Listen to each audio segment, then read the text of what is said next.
ये विद्यार्थियों हजारी प्रसाद द्विवेदी जी कहते हैं, इन्होंने पूरी चार बातों का, चार ऋणों का, सत्ताओं का, संस्कृति का 4 बिंदुओं में उन्होंने परिशोधन परिमार्जन कर दिया है कि पुत्रोत्पादन आवश्यक कर्तव्य है। इसके किए बिना पुरुष या स्त्री ब्रह्मचारी और विधवा के अपवादों को छोड़कर आत्मज्ञान के अधिकारी नहीं हैं।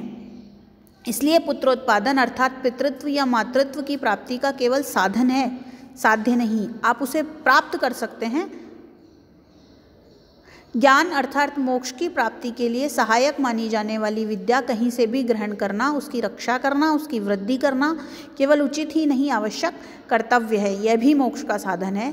देवताओं या प्राकृतिक शक्तियों को संपन्न बनाना आवश्यक कर्तव्य है। ये मैं आपको पहले ही समझा चुकी हूँ विद्यार्थियों कि क्यों हमारे भारतीय साहित्य के मनीषियों ने, क्यों हमारी भारतीय संस्कृति के मनीषियों ने, क्यों इन विद्वानों ने हमें इतना सिखाया ताकि भारतीय संस्कृति में उत्तरोत्तर और निरंतर वृद्धि होती रहे।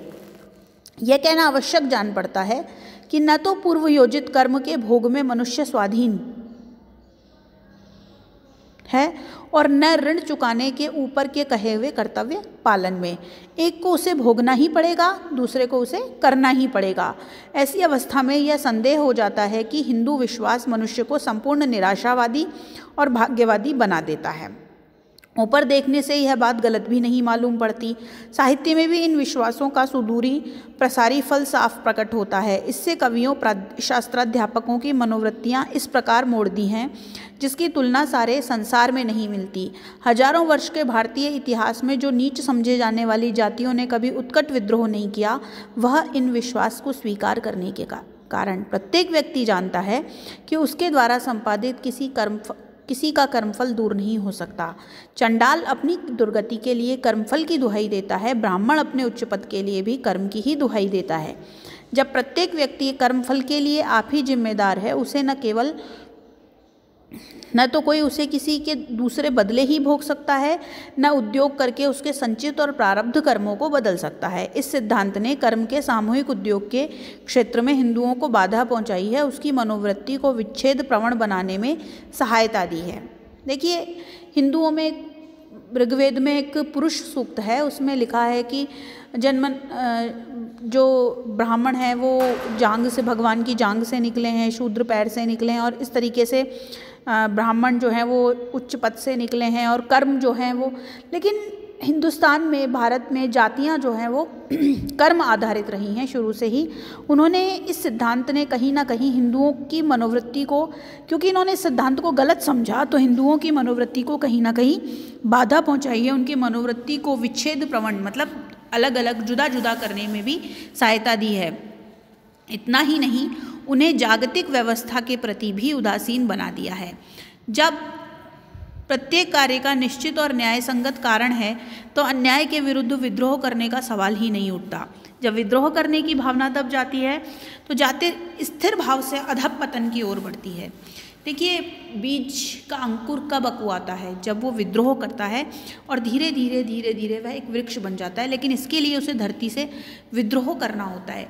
कर्मफल के सिद्धांत ने क्या किया? हिंदू जाति को एक तरीके से एक ड्रॉबैक दिया, एक उसे पीछे खींच लिया, और इसीलिए व्यक्ति मात्र विद्रोह नहीं करता। हिंदू जाति और समाज का पहलू सचमुच बहुत शोचनीय है। हिंदू जाति और समाज का पहलू वास्तव में बहुत शोचनीय है, बहुत ही समझने के लिए है। किंतु इसके सिवा एक बात जो निश्चय ही महान है, वो कौन सी बात है? पुरुषार्थों की कल्पना। हिंदू शास्त्र मनुष्य के लिए केवल कर्म, फल, भोग और ऋण चुकाने की ही व्यवस्था नहीं करते, वे कुछ धनात्मक कार्य करने का विधान भी करते हैं। ये धनात्मक कार्य ही पुरुषार्थ है। पुरुषार्थ 4 है: धर्म, अर्थ, काम और मोक्ष। इन्होंने 4 पुरुषार्थों की भी कल्पना की है और ये कहते हैं कि धर्म, अर्थ, 4 काम और मोक्ष, ये 4 पुरुषार्थ ऐसे हैं जिनसे हिंदू जाति का परिशोधन, परिमार्जन हो सकता है। अब देखिए कैसे। इन्हीं पुरुषार्थों की प्राप्ति का उपाय बताने के लिए समूचा संस्कृत साहित्य लिखा गया है। जो कुछ भी इस साहित्य में पुरुषार्थ की प्राप्ति के लिए लिखा गया है वह दुनिया के साहित्य में बेजोड़ है। जो कुछ कर्मफल का और ऋणों को चुकाने का निर्देश देने के लिए लिखा है वह केवल समाजशास्त्रों के कुतूहल का विषय है। पुरुषार्थ में सबसे श्रेष्ठ परम पुरुषार्थ मोक्ष है। मोक्ष के विधायक वेद, उपनिषद, आरण्यक, दर्शन शास्त्र आदि विषय केवल भारतीय साहित्य का ही नहीं, संसार के साहित्य के गर्व और गौरव की वस्तु है। बहुत बाद में वैष्णव आचार्यों ने इन चारों के अतिरिक्त एक पांचवें पुरुषार्थ की कल्पना की है, वह है भक्ति या भगवत विषयक प्रेम। प्रेम पुमर्थो महानः, और निस्संदेह इस पुरुषार्थ की प्राप्ति के लिए जो कुछ लिखा गया है वह अद्वितीय है। देखिए, पुरुषार्थों की संकल्पना भी भारतीय साहित्य में की गई है। यह 4 पुरुषार्थ हैं, धर्म, अर्थ और काम और मोक्ष। हम सभी जानते हैं, महाभारत में एक प्रसिद्ध श्लोक है, धर्मे च अर्थे च कामे च मोक्षे च भरतर्षभः यदि हास्ति तदन्यत्र यन्ने हास्ति न त्वत्कचित्। अर्थात जो कुछ है वो महाभारत में है, जो कुछ नहीं है वो कहीं है ही नहीं। तो धर्म, अर्थ, काम और मोक्ष, इसकी जो परिणति है, इसके जो ये जो 4 हमारे आदर्श आधेय वाक्य बताए गए हैं, जो 4 हमारे महत्वपूर्णता बताई गई है हमारे सिद्धांतों की, हमारे कर्मों की, हमारे काव्य की, तो हमारे साहित्य की, हमारे संस्कृति की, ये जो पुरुषार्थ है उसके अलावा भी 5वां पुरुषार्थ है भक्ति। भक्ति अर्थात प्रेम। प्रेम जो है वो इन सबसे महान है। हमारा आलोच्य विषय काव्य क्या है? क्या वह कर्मफल का निर्देशक है या ऋण चुकाने का व्यवस्थापक या पुरुषार्थ निर्देशक? मम्मट कहते हैं कि काव्य यश के लिए लिखे जाते हैं, व्यवहार के लिए लिखे जाते हैं, अशुभ फल से निवृत्त होने के लिए लिखे जाते हैं, कांत सम्मित उपदेश के लिए लिखे जाते हैं, आसानी से मोक्ष प्राप्त करने के लिए लिखे जाते हैं। अर्थात काव्य सब पुरुषार्थों का दाता है। यदि व्यवहार ज्ञान के प्रसंग में मम्मट ने मन ही मन काम नामक पुरुषार्थ को भी याद न कर लिया हो तो यह कहा जा सकता है कि एक यही पुरुषार्थ काव्य के उद्देश्य से छूट जाता है। काव्य का उद्देश्य से काम नामक पुरुषार्थ का छूटना कुछ आश्चर्यजनक जरूर है। मम्मट कहते हैं, काव्य यश से अर्थकृते व्यवहार विदे शिवेतर रक्षतये कांत सम्मितयो उपदेशुजे, कि काव्य यश के लिए, व्यवहार सम्मत ज्ञान के लिए उनके 6 पुरुषार्थ हैं जो लिखे जाते हैं, लेकिन उन्होंने काम नामक पुरुषार्थ का इसमें जिक्र नहीं किया। वह कुछ आश्चर्यजनक जरूर लगता है। ऊपर की विवेचना से हम भारतीय साहित्य को अच्छी तरह समझ सकते हैं। भारतीय नाटकों में जो कहीं भी धर्मात्मा व्यक्ति पराजित नहीं होता, सत्विचार से अनुप्राणित होकर कठिनाइयों से जूझता हार नहीं जाता, वह इसी कर्मफल की व्यवस्था को मानने से। कई बार देखिए, हम लोगों ने कई बार देखा है कि जब हम फिल्म देखते हैं, जब हम पिक्चरें देखते हैं, जब हम फिल्म देखते हैं, जब हम पिक्चर देखते हैं, तो हमेशा हमारे भारतीय नाटकों में, भारतीय सिनेमा में ट्रेजेडी हमेशा सुखांत होती है। ये कारण है। कर्मफल की जो संकल्पना जो भारतीय परिप्रेक्ष्य में विद्वानों ने की है, उस संकल्पना के अनुसार जो है नायक वह कभी नहीं हारता। आप बहुत प्रसिद्ध एक अंग्रेजी फिल्म आई थी टाइटैनिक, आप लोगों ने देखी हो।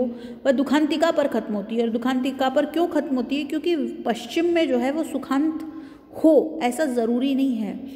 भारत में क्या है, त्रासदी सिद्धांत, विरेचन सिद्धांत भी है। भारत में व्यक्ति सिनेमा देखता है, वह अपने सिनेमा के सिद्धांतों का परिमार्जन, अपने जीवन के सिद्धांतों का, जीवन की परेशानियों का परिमार्जन, परिशोधन करने के लिए सिनेमा घर में आता है, ऐसा माना जाता है।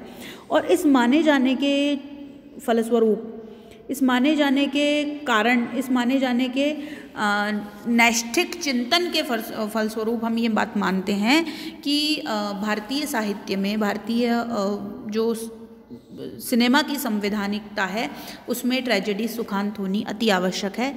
नायक के द्वारा फल की प्राप्ति को देख करके मनुष्य के या भोक्ता के मन में जो भाव उठते हैं, वही इस ट्रेजेडी को, वही इस भावना को समझने के लिए अति आवश्यक है कि धीरे धीरे समयानुसार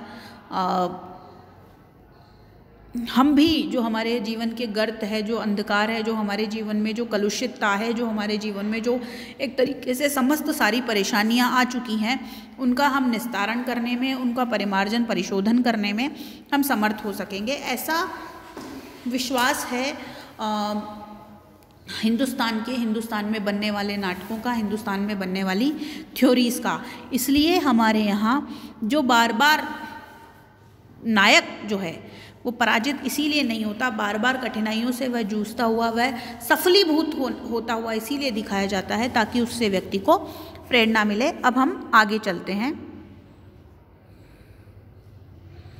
कि आगे हजारी प्रसाद द्विवेदी जी और अधिक आगे क्या बात करते हैं, क्या वो अपने साहित्य को समझने के लिए वो क्या सीख देना चाहते